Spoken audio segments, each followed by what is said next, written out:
When we talk about history, people often remember Mary I as a scary beast who killed hundreds of innocent people by burning them alive. But if we take a closer look, we'll see that the actual life story of this Tudor ruler is much more complex and detailed. It's not as simple as people make it out to be. It has lots of different shades and is definitely more than meets the eye. Don't get us wrong, she didn't earn the nickname Bloody Mary for nothing, but let's dig deeper into her story. In this video, we will explore the life of this baddie queen and uncover why she is often misunderstood in history. Did you know that Queen Mary I of England, often called Bloody Mary, was the first woman ever to reign in England as a queen on her own? Yep, before Elizabeth and way before the likes of Victoria and Elizabeth II, there was Mary. This is the story of the first woman to wear the crown of England solely in her own right. It wasn't a simple case of an inheritance. She had to snatch it from people who were bent on standing in her way.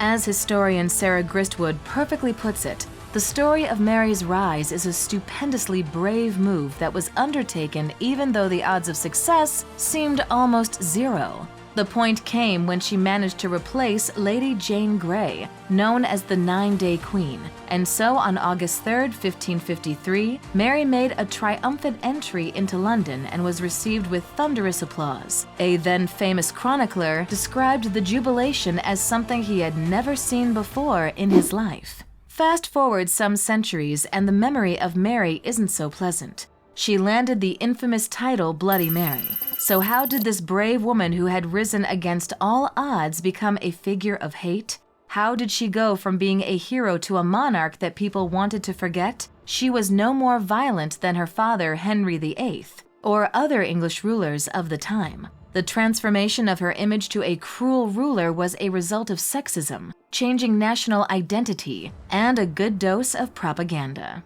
Mary was born on February the 18th, 1516, and despite not being the much-desired son her parents Henry VIII and Catherine of Aragon had been hoping for, she survived infancy. She grew up in the public glare as a cherished princess until her teenage years. Her life took a turn when her father's obsession with Anne Boleyn led to his divorce from her mother and his separation from the Catholic Church. The fallout from the divorce led to her demotion from princess to lady, declaration of illegitimacy, and separation from her mother. But Mary refused to accept the validity of her parents' divorce or her father's new position as the head of the Church of England. It wasn't until 1536, after Anne was executed and Henry married Jane Seymour, that Mary finally agreed to the unpredictable terms set by her father.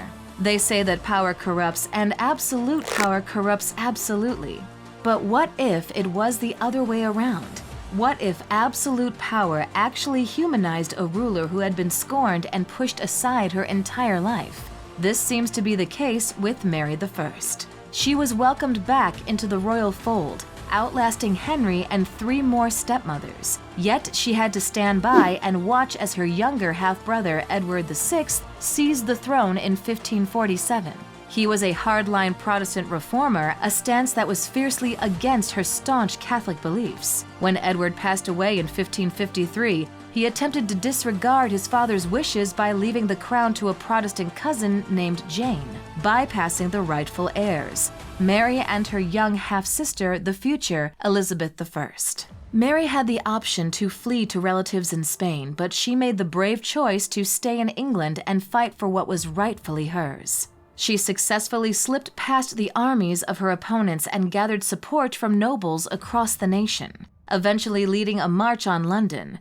Mary and Elizabeth triumphantly entered England's capital, one as the ruling queen and the other as a queen in waiting.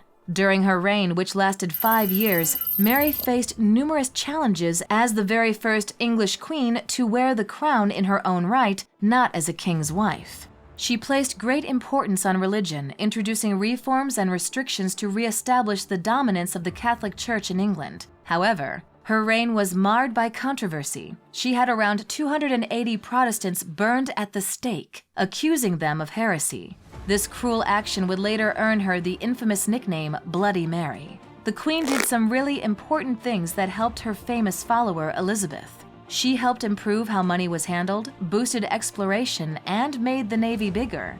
The only thing she didn't do, which was really important for a queen, was to have a child who could become the next king or queen. When she got really sick and passed away at the age of 42 in 1558, Elizabeth became the queen. Before 1534, Catholicism was the main religion in England for many years. But then King Henry VIII decided to create a new church, the Church of England. This upset many people, causing a big protest in 1536, during which about 30,000 people in the north of England fought against the closing of monasteries, the cancellation of festivals and holy days, and the bad treatment of churchmen who didn't agree with the changes. When Henry's son Edward became queen, he made even more changes to the church, such as allowing priests to marry, stopping Latin Mass, and not letting people honor religious objects anymore. Mary's femininity was key to her image, suggests Porter, but what made the nickname Bloody Mary stick was the rise of a new English identity rejecting Catholicism. John Foxe's book, known as Foxe's Book of Martyrs, published in 1563, fed this Protestant identity. It showed the horrifying experiences of people burned alive during Mary's reign. These details came from hearsay and intense sketches. Historians still argue about this book's accuracy. The book was a big hit in Elizabethan times, and was even placed in churches next to the Bible. According to Anna Whitelock in Mary Tudor, England's first queen, Foxe's story would shape the public's view of Mary's reign for the next 450 years. It would make generations of school kids know England's first queen as Bloody Mary, a cruel Catholic ruler. Porter suggests that Mary's burnings could have been just a tiny part of history without Foxe's work. Historian O.T. Hargrave, however, calls the persecution unheard of and thinks it only upset most of the country. Nevertheless, when Elizabeth took the throne, she made sure not to copy her sister's religious ways. As Judith M. Richards points out in Mary Tudor, it might have saved Elizabeth's reputation that many of those who were executed were hanged for trying to bring back Catholicism instead of being burned for heresy. To put it lightly, Porter says, Mary burned Protestants and Elizabeth gutted Catholics. It's not good either way. Mary dreamt of changing her kingdom's religious views. Gristwood remarks that she wanted to focus more on sermons, learning, and kindness, and rebuild their relationship with Rome. But her life was cut short just 5 years into her rule, and her sister Elizabeth took over. Elizabeth led England towards the Protestant religion. This Protestant belief became a cornerstone of the British identity after a great upheaval in 1688 known as the Glorious Revolution. According to Wooding, many people started to form a negative image of Mary after her death.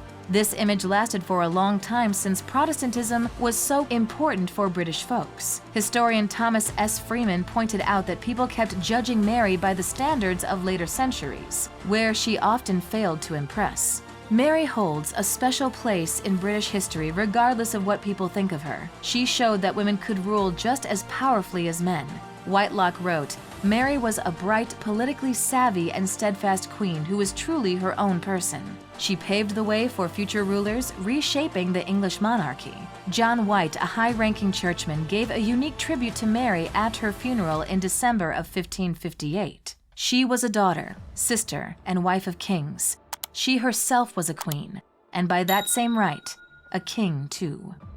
So, do you think judging Mary solely based on the nickname Bloody Mary is unfair? As we've seen, there is so much more to her story and reign than just those 2 words. If you liked this video, don't